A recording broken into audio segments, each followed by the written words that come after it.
का मंजर कैद करता हूँ, कभी सबके अंधेरे का मुकद्दर कैद करता हूँ। कभी तो काट देता है जिगर फूलों का नश्तर से, कभी तो काट देता है जिगर फूलों का नश्तर से। कभी शीशों के आईनों में पत्थर कैद करता हूँ, कभी शीशों के आईनों में पत्थर कैद करता हूँ। मैं टीचर हूँ, खुदा ने मुझे वो अदा दी है। मैं टीचर हूँ, खुदा ने मुझे वो अदा दी है। मैं कागज की लकीरों में समंदर कैद करता हूँ, मैं कागज की लकीरों में समंदर कैद करता हूँ।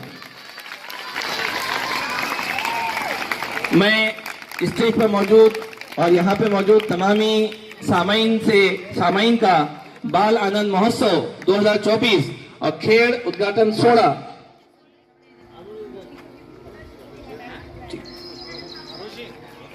का इस कार्यक्रम में दिल की अम्मी गहराइयों से स्वागत व इस्तकबाल करता हूं और सभी मान्यवर से रिक्वेस्ट करता हूं